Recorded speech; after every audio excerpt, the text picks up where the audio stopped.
Hello everyone, welcome to Naira studio. आप सब कैसे हैं? आई होप कि आप सभी बहुत अच्छे होंगे, बहुत अच्छे से पढ़ाई भी कर रहे होंगे और आपके जो पेपर हो रहे हैं वो भी बहुत अच्छे हो रहे होंगे, क्योंकि बहुत अच्छे क्वेश्चंस आए हुए हैं और जो कुछ आप लोगों ने पढ़ा है उससे रिलेटेड ही सारे क्वेश्चंस आए हैं। आपने देख लिया ना कि आपको अब क्लियर हो गया कि जो क्वेश्चंस आते हैं वो रिपीटेड क्वेश्चंस भी आते हैं, प्रीवियस ईयर आप लगा के जाते हैं तो उससे भी आपको बहुत ज्यादा बेनिफिट मिलता है।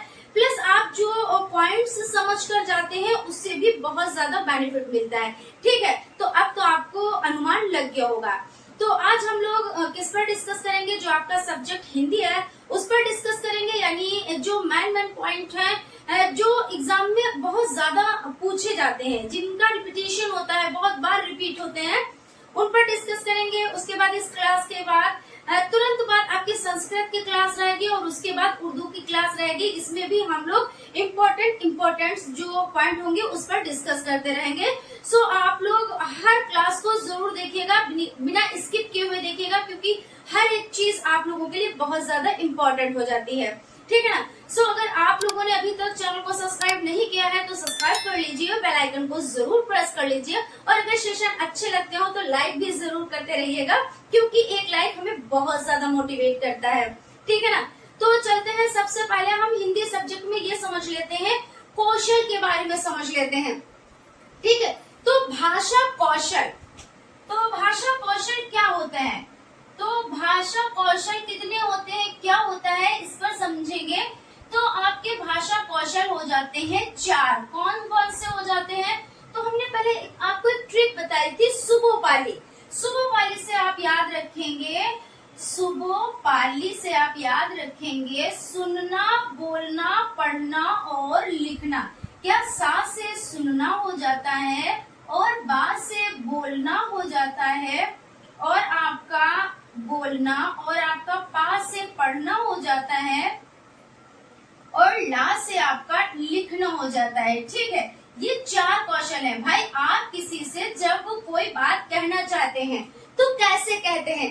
या तो आप लिख कर कहते हैं या तो आप बोल कर कहते हैं, है ना? और अपनी बात को किसी से बताना होता है तो आप लिख कर और बोल कर बताते हैं। किसी की बात सुनना होता है, किसी की बात समझना होता है कि भाई सामने वाला बंदा हमसे क्या कहना चाहता है, तो हम क्या करते हैं, उसकी बात को क्या करते हैं, सुनते हैं, है ना? उसकी बात को हम क्या करते हैं, सुनते हैं। और अगर वो बोल नहीं रहा है, वो लिख कर हमें कुछ कहना चाहता है, यानी हम क्या करते हैं, उसको पढ़ते हैं। ये हम अलग अलग आपको क्यों बता रहे हैं? ये इसलिए बता रहे हैं क्योंकि इससे रिलेटेड भी क्वेश्चंस एग्जाम में पूछ लिए जाते हैं कि ये बताइए, ये जो 4 कौशल आपके हैं, सुनना, बोलना, पढ़ना और लिखना, तो यहाँ पे हम फर्स्ट नंबर पे सुनना डाल देते हैं, सेकेंड नंबर पे बोलना, थर्ड नंबर पे आपका पढ़ना और 4 नंबर पे आपका लिखना। ठीक है, तो ऐसा ये जरूरी नहीं होता है कि आपने सुना है तभी पढ़ा है, फिर बोला है, फिर लिखा है। कभी कभी ऐसा भी होता है, सुनकर आप लिखते भी हैं, पढ़कर आप बोलते भी हैं, वो चीज अलग की हो गई। ये चीज है कि बच्चा जब सीखता है कोई चीज, छोटा बच्चा है तो उसने क्या किया, सबसे पहले चीजों को सुना, उसके बाद बोला, फिर उसके बाद यानी सुना, फिर बोला, फिर पढ़ा और फिर लिखा। तो इस तरह से ये 4 कौशल हो जाते हैं। इसमें से हम 2 कौशल को अलग करते हैं। सबसे पहले ये जो फर्स्ट आपका हो जाता है और आपका हो जाता है थर्ड। ये देखिए, एक पास दोनों हमने लिख दिए थे और ये आपके दोनों एक पास लिख दिए थे। तो सुनना और पढ़ना, बोलना और लिखना।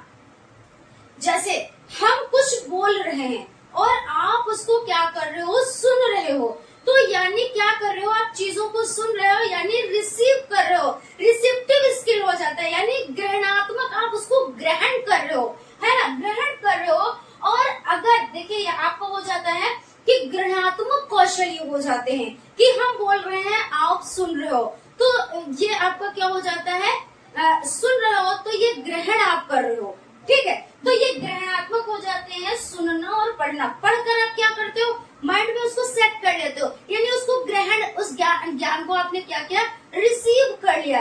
तो ये आपका हो जाता है सुनना और पढ़ना, ये ग्रहणात्मक में आते हैं। बोलना और लिखना अभिव्यक्त्यात्मक, यानी अपनी अभिव्यक्ति आपने हमारे सामने पेश की, तो कैसे पेश करेंगे, या तो आप बोलकर हमसे लिखकर, तो ये अभिव्यक्त्यात्मक हो जाता है। ठीक है, इससे रिलेटेड क्वेश्चंस जरूर आते हैं, आप लोग इसको ध्यान में रखिए। और इस तरह से भी समझ लीजिए, जो फर्स्ट और थर्ड होता है वो रिसिप्टिव होता है, यानी ग्रहणात्मक। सेकंड और फोर्थ जो होता है वो कौन सा होता है, वो अभिव्यक्त्यात्मक हो जाता है। और इसी तरह से आप सुबह पाली लिखकर और इसको अलग अलग कर लेंगे तो आपको कंफ्यूजन नहीं होगी। ठीक है, तो ये आपके हो गए भाषा कौशल। और ये जरूरी क्यों होता है, तो वो चीज भी हमने बताई कि भाई आप अपनी बात को किसी से कहना चाहते हैं तो माध्यम तो होना चाहिए ना। तो माध्यम ये है भाई, आप बोलकर दूसरे के सामने अपनी बात को रख सकते हैं, लिख कर रख सकते हैं। अगर भाषा कौशल ही नहीं होगा तो आप अपनी बात को दूसरों के सामने कैसे रखेंगे। ठीक है, तो यहाँ तक आपका हो गया। उसके बाद हम चलते हैं अगले पॉइंट की तरफ। पॉइंट देख लेते हैं, जो वर्णमाला होती है। ठीक है, जो हिंदी वर्णमाला है उसमें क्या क्या चीजें होती है। देखिए, सबसे पहले तो स्वर हो जाता है, स्वर, और क्या हो जाता है, व्यंजन हो जाता है। क्या हो जाता है, व्यंजन हो जाता है। अगर हम स्वरों की बात करते हैं, तो देखिए स्वरों की संख्या आपकी 11 हो जाती है अगर टोटल जोड़े जाएं। अगर हम कहें स्वर कितने होते हैं तो आप कहेंगे 11, लेकिन कुल स्वर अगर हम कहते हैं तो आप कहेंगे 13। और व्यंजन टोटल कितने होते हैं तो 33। उसमें देखिए आपके 25 स्पर्श हो जाते हैं, और उसके बाद इसमें अंतस्थ हो जाते हैं, और उसके बाद इसमें क्या कौन कौन से हो जाते हैं, अंतस्थ हो जाते हैं। इसमें संयुक्त भी आते हैं, और इसमें कौन से आते हैं, संयुक्त, अंतस्थ और ऊष्म, ये सब आते हैं। तो इस पर डिस्कस करते हैं। जो स्पर्श होते हैं, सबसे पहले इस पर हम डिस्कस करेंगे। तो स्पर्श में अगर आप समझ लें का, तो का वर्ग का कौन है, तो इससे रिलेटेड क्वेश्चन तो समझ लीजिए आपका आना ही आना है। बहुत ध्यान से समझिएगा, इसी में ज्यादा टाइम लगेगा। फिर उसके बाद हम लोग फटाफट से चीजों को कंप्लीट करेंगे, ज्यादा टाइम नहीं लेंगे, मगर उतना टाइम जरूर लेंगे जितना आप लोगों के लिए इनफ होगा। ठीक है, तो का जो आपका हो जाता है वो हो जाता है कंठ। कंठ क्यों हो जाता है, कंठ देखिए हमने पहले ही आंसर आपको बता दिया। कंठ इसलिए हो जाता है क्योंकि जब आप ये बोलते हैं, जैसे आप का बोलते हैं, ठीक है, का बोलते हैं, खा बोलते हैं, गा बोलते हैं, घा बोलते हैं और अणा बोलते हैं। तो का, खा, गा, घा, अणा, तो यानी आप जब बोलते हैं तो ये आपके स्पर्श करती है, जो कंठ यहाँ से निकलता है। ठीक है, तो ये स्पर्श मतलब जब का आपने बोला तो कोई ना कोई भाग को टकरा कर बाहर निकला का। उसके बाद खा आपने बोला, गा आपने बोला, घा, तो इस तरह से ये कंठ होता है। उसके बाद आपका चा वर्ग जो हो जाता है, चा वर्ग कौन सा वर्ग होता है, तो तालव्य होता है। कौन सा होता है, तो तालव्य होता है। तालव्य कैसे होता है, जब आप चा बोलते हो, चा बोलते हो, छा बोलते हो, जा बोलते हो, ये मतलब पांचों अक्षर आप बोलते हो, तो तालु से आपकी जुबान टकराती है, तो ये कौन से हो जाते हैं, ये तालव्य में आते हैं। ठीक है, उसके बाद आपका टा है, तो टा जो वर्ग है वो किसमें आता है, तो ये मूर्धा में आता है। किसमें आता है, मूर्धा में, याद रखिएगा मूर्धा में आता है। तो ये आपका चा छा जा झा हो गया, चा छा जा झा, और आपका क्या हो गया, चा छा जा झा और इया हो गया। ठीक है, फिर उसके बाद आपका हो जाता है टा ठा टा ठा डा धा, और टा ठा डा धा और अड़ा हो जाता है। ठीक है, गणित वाला है।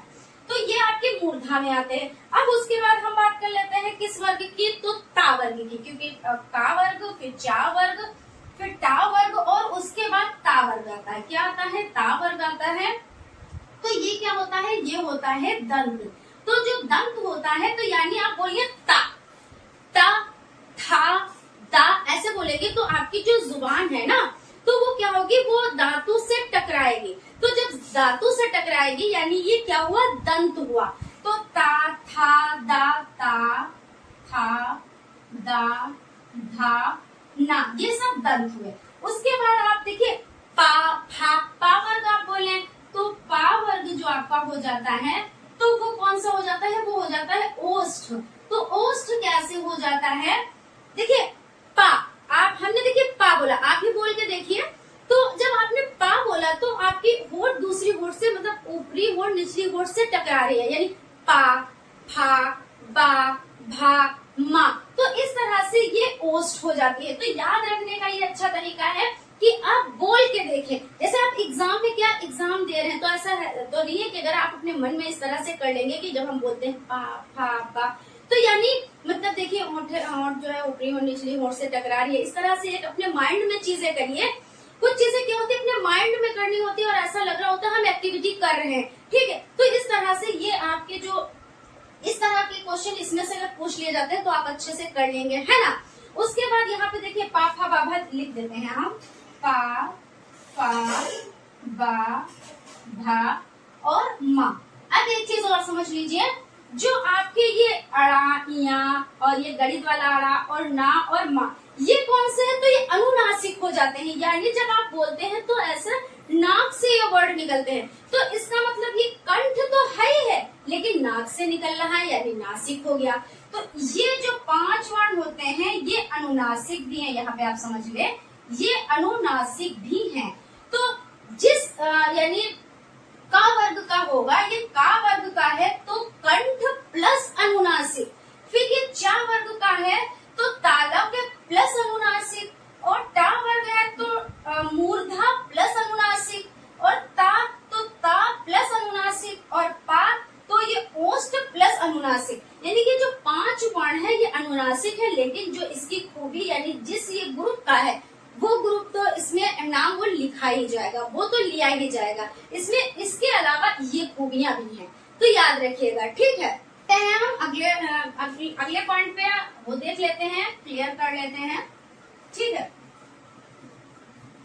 जितना पूछा जाता है वही चीजें इन्हीं पर डिस्कस करेंगे।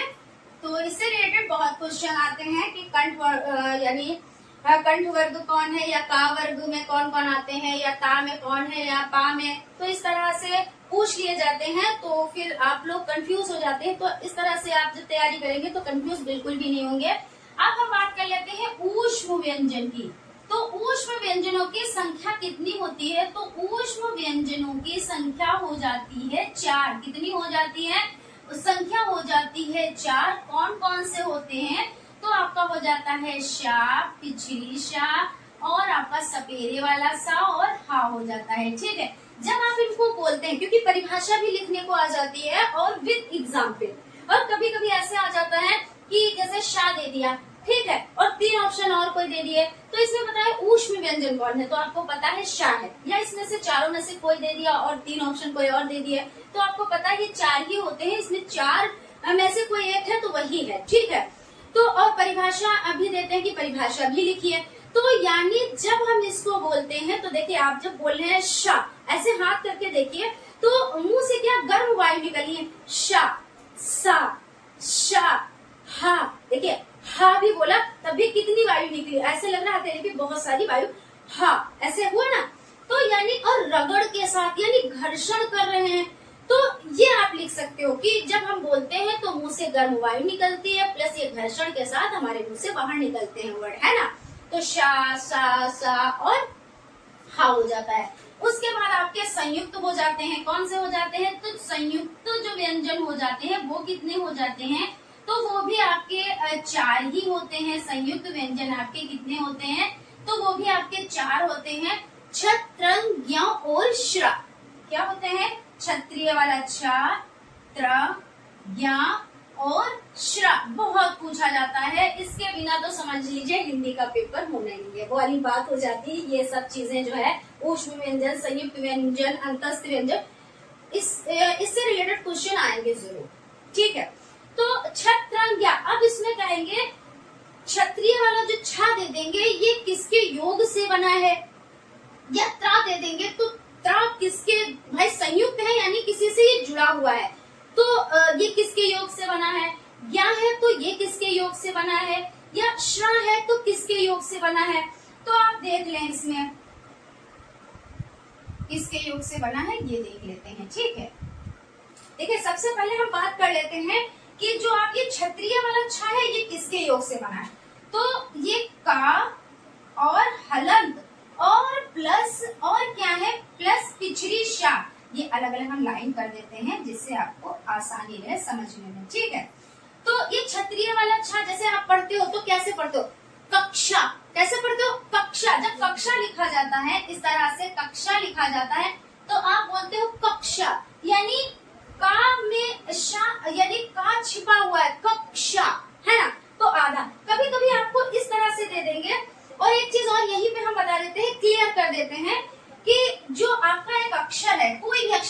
लीजिए, चा ले लीजिए, का ले लीजिए, पा ले लीजिए।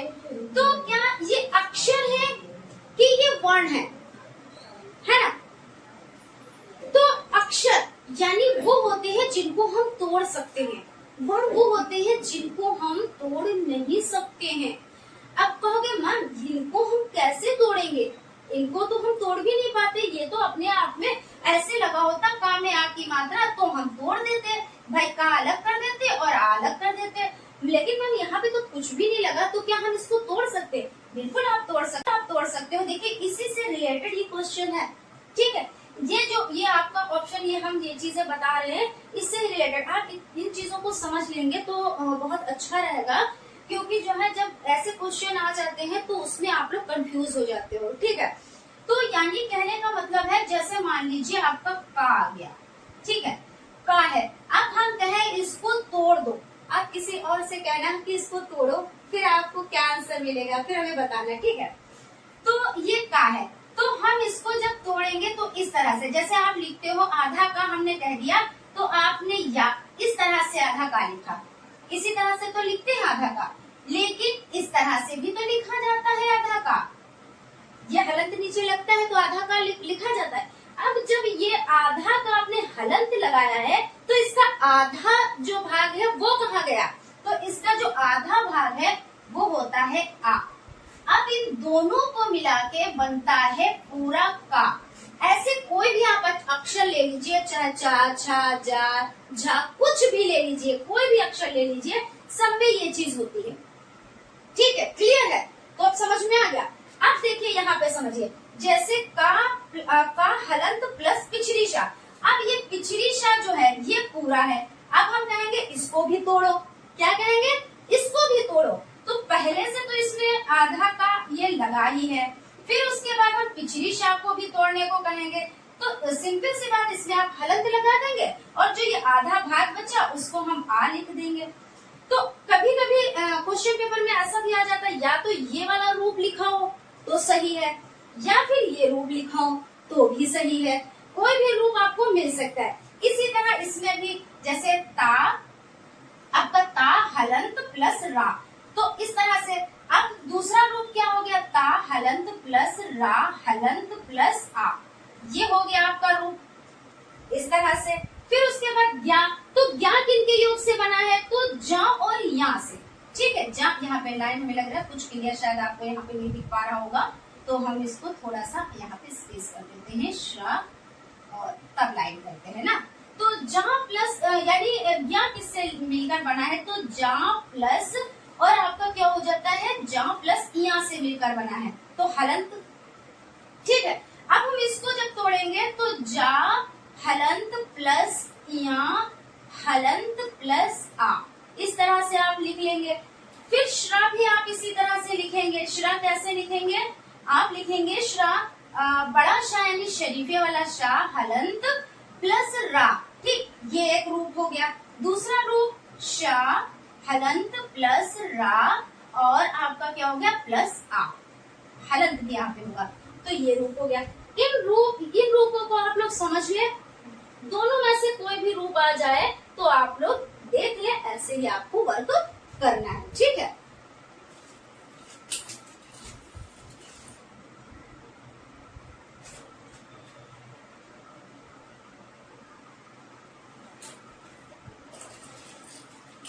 चलिए अब हम लोग आगे बढ़ते हैं, ठीक है। ये संयुक्त व्यंजन भी हो गए, आपके ऊष्म भी हो गए, और अंतस्थ, देखिए अंतस्थ में आप देख लेते हैं कौन से होते हैं, तो 4 इसमें भी होते हैं। अंतस्थ व्यंजन, ठीक है। तो इसमें आपको हो जाता है या, रा, ला और वा, ये हो जाते हैं। तो आप लोग इनको याद रखिएगा और आगे बढ़ते हैं। देवनागरी लिपि के बारे में समझ लेते हैं। देवनागरी लिपि, देखिए लिपि क्या होता है? जो आपकी भाषा हिंदी है तो वो किस लिपि में लिखी गई है? तो कोई ना कोई लिपि होती है ना सभी की, तो जो हिंदी है वो देवनागरी लिपि में लिखी गई है। इसकी विशेषताएं आ जाती हैं लिखने के लिए। तो जो देवनागरी लिपि होती है वो जैसी बोली जाती है वैसे ही लिखी जाती है, और जैसे लिखी जाती है वैसे ही बोली जाती है। इसमें एक और विशेषता ये होती है कि इसमें शिरोरेखा का प्रयोग होता है और मस्ट होता है। यानी जैसे आपने लिखा क ल म, कलम लाओ, तो क्या आप ऐसे लिख के छोड़ दोगे? ऐसे लिख के छोड़ दोगे? नहीं लिख के छोड़ोगे। आप कलम को एक में इस तरह से समाहित करोगे लाइन के द्वारा, और लाओ को इस तरह से, यानी शिरोरेखा कहते हैं। जो ऊपर की लाइन होती है उसको शिरोरेखा कहते हैं। जब बच्चों को आप पढ़ाते होंगे तो अभी अगर आप ट्रेनिंग पे गए होंगे तब भी आपने ऐसे ही पढ़ाया होगा कि का, और ऊपर क्या, रेल की पटरी, ऐसे करके पढ़ाते हैं ना, थोड़ा कविता के मुंह में हो के कविता के माध्यम से उसको पढ़ाते हैं। ठीक है, का कबूतर वाला का, और बंदर की पूंछ और रेल की पटरी, तो इसको क्या कहते हैं? इसको कहते हैं बंदर की पूंछ, और ये गोल गोल क्या कहते हैं? इसको अंडा कहते हैं। ये बंदर की पूंछ और रेल की पटरी। तो रेल की जो पटरी होती है वो बहुत इंपॉर्टेंट होती है, आप लोग बस ऐसे समझिए। तो जो देवनागरी लिपि होती है वो हिंदी की लिपि देवनागरी लिपि है, और इसमें क्या है, जो पढ़ा जाता है वही लिखा जाता है, जो लिखा जाता है वही पढ़ा जाता है। शिरोरेखा मस्ट होती है। इसमें एक अक्षर का दूसरे अक्षर में भ्रम नहीं होता। जैसे आपने का बोला तो क्या इसमें छा का भ्रम है, या जा बोला तो उसमें झा का भ्रम है? नहीं, जो चीज है वही चीज पढ़ी जाती है। ठीक है, तो देवनागरी लिपि ये चीज हो गई, मतलब ये हो गया। अब हम लोग बात कर लेते हैं मौन वाचन और सस्वर वाचन। मौन वाचन का मतलब ये होता है, बहुत ज्यादा इम्पोर्टेंट है, बहुत ही ज्यादा इम्पोर्टेंट है। तो आप लोग इसको अच्छे से समझ लें भाई। मौन वाचन और आपका क्या हो जाता है, सस्वर वाचन। सस्वर वाचन, तो इसका मतलब ये होता है कि मौन का मतलब होता है कि हम खामोशी से पढ़ रहे हैं, हम क्या है, अपने मन ही मन में चीजों को पढ़ रहे हैं। तो ये मौन वाचन कब लाभप्रद होता है? जब बच्चा बड़ा हो जाता है, जब अपने आप से पढ़ने लगता है। क्योंकि छोटा बच्चा है, मन में पढ़ेगा तो उसको कुछ तो पता नहीं है, तो वो कैसे पढ़ेगा? तो यहाँ पे एक आपको पॉइंट मिल जाता है कि मौन वाचन बड़े बच्चों के लिए होता है जब उच्च कक्षा में जाते हैं। दूसरी बात यह है, इसको शांति से पढ़ा जाता है, यानी दूसरा डिस्टर्ब नहीं होता है। भाई यहाँ पे 4-5 लोग पढ़ रहे हो और सब तेज तेज से पढ़ रहे हो तो डिस्टर्बेंस होती है ना, और एक सारे बंदे पढ़ रहे हो और स्लो, यानी स्लो के मन ही मन में पढ़ रहे हो तो डिस्टर्बेंस नहीं होती है। तो ये चीज मौन वाचन की ये खूबियां हैं। तो कहते नहीं है, किसी में कोई खूबी होती है तो कुछ खराबी भी होती है। तो इसमें ये खराबी है, जैसे आप तेज तेज नहीं पढ़ रहे हो, मन ही मन में पढ़ रहे हो। मान लीजिए कोई कमी आपके तलफ्फुज निकालने में, यानी कोई वर्ड आप सही ढंग से नहीं निकाल पा रहे हो, तो क्या होगा? आप वैसे ही पढ़ते जाओगे, आप में वो त्रुटि रह जाएगी। लेकिन जब आप तेज तेज पढ़ोगे तो अगर आप में कोई त्रुटि है, कोई कमी है, तो क्या है, उसको हम बताएंगे कि नहीं, ये ऐसे नहीं बोला जाता है, ये इस तरह से बोला जाता है। जैसे बहुत लोग कहते हैं स्कूल, कहते हैं ना शब, तो ये एक हालांकि होता है कहीं कहीं भी क्षेत्रीय भाषा के अनुसार इस तरह से लोग बोल देते हैं। तो अगर वो मन में बोलेगा तो नहीं, अगर किसी से आपने शब बोलते देखा तो नहीं, शब का मतलब दूसरा हो जाता है, स खली ब खली सब होता है। तो अब वो शब नहीं बोलेगा, भाई शब का मतलब तो रात हो जाती है, और यहाँ पे सब मतलब ये बोलना है सब कुछ, तो आपने उसको सही से बता दिया। यानी अब वो सबको सब ही कहेगा और शब को शब कहेगा, स्कूल को वो स्कूल ही कहेगा, ना कि स्कूल कहेगा। क्योंकि बहुत लोगों के तलफ्फुज होते हैं इस तरह से बोलते हैं। बहुत लोग समय को शमे बोल देते हैं। ये भी क्वेश्चन आता है कि ऐसा क्यों होता है? तो ऐसा ये होता है, या तो उन्होंने त्रुटिपूर्ण ज्ञान प्राप्त किया जिसमें त्रुटि रह गई, ठीक है, या तो उनकी कोई क्षेत्रीय भाषा में, क्योंकि क्षेत्रीय भाषा में कहीं कहीं पे क्या ना को गणित वाला अड़ा बोला जाता है ना। तो इस तरह से क्षेत्रीय प्रभाव भी पड़ता है, और जो त्रुटियां होती है वो भी प्रभाव पड़ता है। तो आप लोग इस तरह से लिख देंगे। बाकी मौन वाचन और सस्वर वाचन पर हम लोग डिस्कस कर रहे हैं। तो मौन वाचन यानी स्लो, मतलब मन ही मन में पढ़ना, और सस्वर यानी तेज तेज से पढ़ना। तो जब तेज तेज से पढ़ेंगे, अगर कोई कमियां होंगी, यानी मौन वाचन के अपोजिट सस्वर वाचन है, सस्वर वाचन के अपोजिट मौन वाचन है। बस इतना आप लिख देंगे। उसके बाद आपका हो जाता है पठन लेखन। तो पठन लेखन, देखिए पठन क्या है? पढ़ना है। पठन क्या है? तो पढ़ना है। और लेखन क्या है? तो लेखन क्या है? तो लिखना है। तो आप इन दोनों से क्या करते हो भाई? पढ़कर ज्ञान प्राप्त करते हो, पढ़ते हो चीजों को, आपसे किसी ने कुछ बताया, लिख कर दिया, आपने उसका क्या किया? पढ़कर आपने चीजों को समझ लिया। कोई चीज आपको किसी से कहना है तो आपने लिख कर उसको कर लिया, है ना। तो इसमें पढ़कर भी ज्ञान लिया जाता है, लिख कर भी ज्ञान लिया जाता है ना। एक दूसरे के हम लोग संपर्क में आते हैं, हम लोग क्या करते हैं, कम्युनिकेशन करते हैं इनके द्वारा, पठन और लेखन के द्वारा। उसके बाद आपको हो जाता है सुलेख। सुलेख का मतलब क्या होता है, ऐसे क्वेश्चन बहुत छोटे छोटे भी आते हैं कि सुलेख का अर्थ क्या होता है। तो सुलेख का मतलब होता है सुंदर लेख। क्या होता है, सुंदर लेख होता है सुलेख का मतलब। आप लोग यही लिखेंगे। और सुलेख के फायदे क्या होते हैं, भाई जब आप सुलेख लिखते हो, रोज कहते हैं नहीं किसी की राइटिंग जैसे ज्यादा अच्छी नहीं होती है, तो कहते हैं रोज आप एक पेज लिखा करो, आपकी राइटिंग अच्छी हो जाएगी। उसमें क्या होता है, जब आप सुलेख लिखते हो तो आपकी राइटिंग भी अच्छी होती है, प्लस आपकी लिखने की भी हैबिट रहती है। आपको पाई मात्रे और कहाँ पे पूर्ण विराम लगाना, कहाँ पे अर्ध विराम लगाना, यानी जितने भी विराम चिन्ह है उनका भी प्रयोग आप सीख लेते हो। तो सुलेख से बहुत फायदे होते हैं, ठीक है। तो बाकी आप जो छोटा सा अगर पूछा जाए 1 नंबर का, सुलेख का मतलब क्या होता है, तो सुंदर लेख, ठीक है। तो इस तरह से आप लिख देंगे। कलम पकड़ने की विधि, तो कलम पकड़ने की जो विधि होती है वो क्या क्या क्या होती है। किसी भी तरह से हम इस तरह से पकड़ कर और यहाँ पे हम इस तरह से क्या लिख देंगे, ये हमारा तरीका सही है। जब हमने ऐसे किया, ठीक इस तरह से किया और हम यहाँ पे लिख रहे हैं, तो क्या ये तरीका सही है? नहीं, ये तरीका नहीं सही है। तरीका क्या सही है, आप कलम को इस तरह से पकड़े। इन जो ये एक अंगूठा और उंगली के बीच में सभी लोग ऐसे कलम पकड़ते हैं, लेकिन बच्चों को तो भाई बताना पड़ेगा। आप इस तरह से कम इतनी दूरी पे रखेंगे। उसके बाद जो ये चीज है, ये भाग, तो ये जो कंधा है, कंधे के क्या इधर बाहरी हिस्से में आपको इधर रखना है ना। तो आपको क्या इसी तरह से तो बच्चों को समझाना है विद एग्जाम्पल, क्योंकि कलम आपके पास है, आप बच्चों को सिखाएंगे, समझाएंगे, क्योंकि यही तो आपकी ताकत है ना। तो आप बच्चों को इस तरह से बताएंगे कि कलम पकड़ने का सही ढंग क्या होता है, और जब कलम सही से बच्चा पकड़ता है तो उसका लेख भी सुंदर होता है, वो अच्छे से लिख भी पाता है। तो ये चीज हो जाती है। और क्वेश्चन पूछा भी जाता है कि कलम पकड़ने का आप सही ढंग बताएं, तो आप इस तरह से लिख देंगे। उसके बाद आपका हो जाता है जब लिखने बैठते हैं आप, तो बैठने का सही तरीका क्या होता है। तो आप मान लीजिए चेयर पे बैठे हुए हैं, तो क्या आप ऐसे झुक के बैठेंगे? नहीं बैठेंगे। या ऐसे सीना तान के बैठेंगे? ऐसे करके नहीं बैठेंगे। आप इस तरह से बैठेंगे कि जैसे आपकी चेयर है, तो आप इस तरह से बैठेंगे, है ना। तो जो आपके पैर हैं, तो वो जमीन में इस तरह से लगने चाहिए, जमीन में इस तरह से लगने चाहिए। कम से कम जो टेबल आपकी पड़ी है और यहाँ पे आप पढ़ रहे हो, तो यानी क्या कम से कम 1 फुट की दूरी होनी चाहिए जब आप पढ़ रहे हो। तो ये चीजें होती हैं। और आप एकदम से ऐसे नहीं, ना ज्यादा झुक कर, ना बहुत ज्यादा ऐसे करके आपको नहीं बैठना है।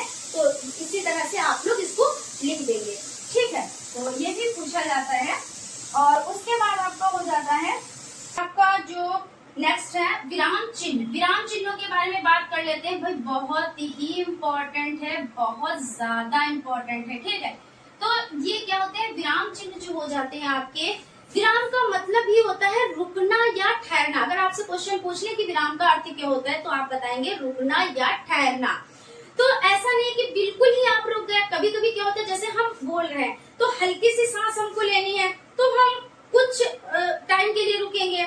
हमारा सेंटेंस कंप्लीट हो गया तो हम कुछ टाइम के लिए रुकेंगे, है ना। हमने प्रश्न पूछा तो हम कुछ और विराम चिन्ह का यूज करेंगे। तो इस यानी बोल रहे हैं तो हम ये तो नहीं कहेंगे कि तुम क्या खा रहे हो और क्वेश्चन मार्क, ऐसे तो नहीं कहेंगे। लेकिन आप समझ गए कि हाँ मैम ये पूछ रही हैं, क्वेश्चन कर रही हैं, तब आप आंसर दोगे कि मैम हाँ हम एप्पल खा रहे हैं, या हम बनाना खा रहे हैं, या हम फूड खा रहे हैं, कुछ भी आप बता सकते हो, ठीक है। या तुम कब स्कूल से आए, तो अब हम कहेंगे क्वेश्चन मार्क। ऐसा तो नहीं कहेंगे क्योंकि मैम आप ज्यादा पढ़ गई हो इसीलिए ऐसा हो गया, तो ऐसे नहीं होता है। तो ये चीज हो जाती है। लेकिन जब हम लिखते हैं तो हम उसका यूज करते हैं। जैसे हमने आपसे कहा कि क्या तुम स्कूल से वापस आ गई हो, तो क्या हमने कहा, यानी क्वेश्चन मार्क का यूज करना है, इस चिन्ह का यूज करना है, ठीक है। तो इसको क्या कहते हैं, प्रश्न चिन्ह कहते हैं। क्या कहते हैं, प्रश्न चिन्ह कहते हैं। तो इसका यूज कब करते हैं, जब हम कोई क्वेश्चन करते हैं और अंत में हम इसको लगाते हैं, और ये जरूर से जरूर लगाया जाता है, ठीक है। यहाँ पे ये जरूर से जरूर लगाया जाता है। यहाँ पे देखिए विराम, पूर्ण विराम जो आपका हो जाता है। पूर्ण विराम का मतलब क्या होता है, पूर्ण विराम जो होता है उसमें ये होता है जब आपने पूरा वाक्य कंप्लीट कर लिया। जैसे हमने कहा कि बारिश हो चुकी है, तो बारिश हो चुकी है, हमने अपना सेंटेंस कंप्लीट कर लिया। जब हमने सेंटेंस कंप्लीट कर लिया तो वहां पे क्या करना है, पूर्ण विराम का यूज करना है। उसको इसको इस चिन्ह द्वारा दर्शाते हैं, पूर्ण विराम के द्वारा। यानी हमने अपनी बात को कह लिया और बात को खत्म कर लिया। लेकिन हम अल्प विराम का यूज कब करते हैं? अल्प विराम का यूज हम तब करते हैं जब हमको दो चीजों का नाम लेना होता है। क्या करना होता है? दो चीजों का साथ में नाम लेना होता है। तो हम कहते हैं राम श्याम। तो राम श्याम के बीच में हमने क्या किया, जैसे हमने कहा राम श्याम, तो ऐसे तो आपको लगा मैम ने हल्की से क्या किया, राम श्याम। लेकिन हम लिखने में कैसे दर्शाएंगे, इस तरह से हम लगा देंगे। ठीक है, कोई भी दो चीज का आप नाम ले तो ये हो गया अल्प विराम। इसी तरह से अर्ध विराम होता है। तो अर्ध विराम आपका जैसे आधा रुकना होता है, जहाँ पे किंतु परंतु ये सब नहीं लगकर इस चिन्ह का यूज किया जाता है, तो वो अर्ध विराम होता है। उसके बाद आपका लाघव चिन्ह हो जाता है। क्या हो जाता है? लाघव चिन्ह। तो लाघव चिन्ह का मतलब ये होता है कि इस तरह से बिंदी रखी जाती है। जैसे आपने कहा उत्तर प्रदेश, तो आपका क्या, उत्तर प्रदेश, तो ये आपका हो गया, इस तरह से आपने लिखा। लेकिन आपने देखा नहीं, उ बना के इस तरह से कर देते हैं, पा बना के इस तरह से कर देते हैं, उत्तर प्रदेश ऐसे आपने लिखा। या डॉक्टर लिखना होता है तो डॉक्टर लिखने के बजाय इस तरह से कर देते हैं। तो ये इस चिन्ह का यूज करते हैं, यानी लाघव चिन्ह। इन चिन्हों के बारे में इसलिए डिटेल में डिस्कस कर रहे हैं। एक दो चिन्ह के बारे में बहुत ज्यादा डिस्कस नहीं किया क्योंकि वो आपके बहुत ज्यादा रटे रटाए हैं, तो वो कर ले जाओगे। अब जैसे लाघव चिन्ह है, हंस पद और त्रुटिपूर्ण चिन्ह जिसको बोलते हैं, तो ये चिन्ह क्या होते हैं कि नाम से भी पूछ लिए जाते हैं। जब नाम से पूछ लिए जाते हैं तब दिक्कत आती है। ऐसे अगर क्वेश्चन आ जाए कि चार कोई विराम चिन्हों के बारे में लिखो, तो आपको जो आ रहे हैं वो लिख लेंगे। लेकिन जब नाम आ जाते हैं तो जो नहीं आ रहा होता तब दिक्कत होती है।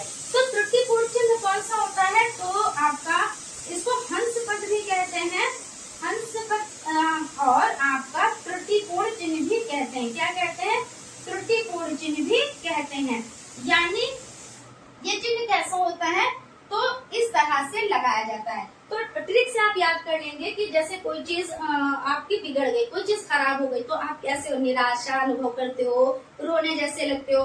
लेकिन जब वो चीज बन जाती है तो आप हंसने लगते हो। तो बस वही चीज है हंस पद। और त्रुटि मतलब कोई गलती हो गई, भाई वही चीज है ना, गलती हो गई। जैसे आपने लिखना है कि सीता एक बहुत अच्छी लड़की है। आपने क्या किया, सीता एक अच्छी लड़की लिख दिया और बहुत गए भूल। तो भाई जब भूल गए थे तो वहां पे जगह तो आप छोड़ेंगे नहीं, बस उतनी ही जगह छोड़ेंगे जो देखने में सुंदर लगता है। आपकी जैसे लेख होता है, राइटिंग है, उसी हिसाब से आप जगह छोड़ेंगे।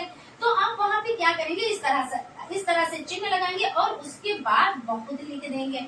यानी आपका क्या हुआ, जो काम बिगड़ा था वो बन गया, इसलिए आप हंसने लगे। ठीक है, इतना इनफ है। आप लोग इसको तैयार कर लेंगे तो सही रहेगा। और बाकी इससे रिलेटेड आपके क्वेश्चंस आने हैं तो आने हैं। ठीक है, उसके बाद आपका देख लेते हैं, आपको हो जाता है अनुनासिक और आपका हो जाता है अनुस्वार। तो हमने आपको बताया था एक ट्रिक, अनुनासिक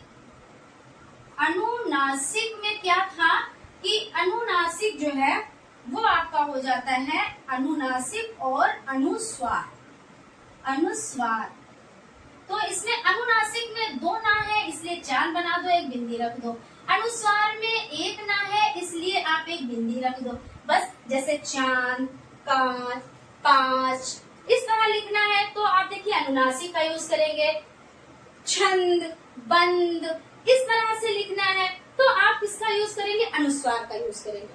तो इसमें है कोई कंफ्यूजन? कोई कंफ्यूजन नहीं। जहाँ पे दो ना लगे वहां पे बस चांद बना दो, चंद्र बिंदु लगा दो और अनुस्वार वहां पे बस एक बिंदु लिख दो, बस हो गया आपका। ठीक है, और ये क्या कैसे वर्ड बोले जाते हैं, जैसे भाई आपने बोला रंग, तो नाक से रंग, है ना, मंच, इस तरह से। उसके बाद आपका हो जाता है हिंदी की वर्तनी संबंधी अशुद्धियां।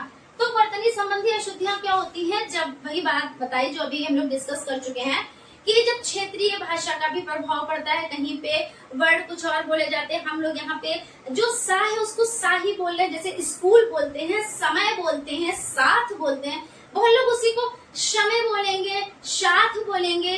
बहुत लोग अन्ना बोला है तो परिणाम, तो परिणाम है ना, परिणाम है तो परिणाम कहेंगे। एकदम से वर्ड मतलब खुल के बोलेंगे, यानी उनकी क्षेत्रीय भाषा ऐसी है ना। तो बहुत सी चीजें और ऐसी भी होती है जो त्रुटिपूर्ण ज्ञान भी होता है, जैसे सिखाया नहीं बच्चों को जाता है। जब छोटे बच्चे होते हैं तो उनको सिखाना चाहिए, हर एक चीज का ज्ञान देना चाहिए। जैसे बहुत लोग क्या करते हैं, जब बच्चों की क्या गलती है, जो सिखाया जाएगा बच्चे वही जानेंगे। जैसे खा जो है, हमने देखा है बहुत लोगों को इस तरह से लिखते हुए, तो क्या ये खा सही है? अगर ये रियल में पढ़ा जाए तो रा और वा रव है, खा नहीं है, ठीक है।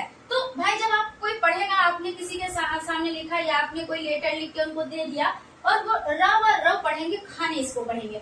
खा अगर रियल में लिखा जाए तो इस तरह से होता है, ये खा होता है, ठीक है। इसी तरह आपको अगर हो जाता है, जैसे बहुत लोग क्या करते हैं, माँ लिखते हैं तो माँ जैसा ही क्या लिख देते हैं, भा लिख देते हैं, ऐसे करके, और ऊपर एक शिरोरेखा कर दी। अब इसको आप माँ पढ़ोगे और इसको, क्योंकि इसमें भ्रम पैदा होता है, कुछ अक्षर भी हैं जिसमें भ्रम पैदा होता है। तो अगर आप इस तरह से शिरोरेखा खींच दोगे तो ये माँ ही तो पढ़ने में आएगा ना। और अगर आपने इस तरह से क्या शिरोरेखा उसकी पूरी नहीं की तो ये आपका भाग, तब आप पढ़ेंगे।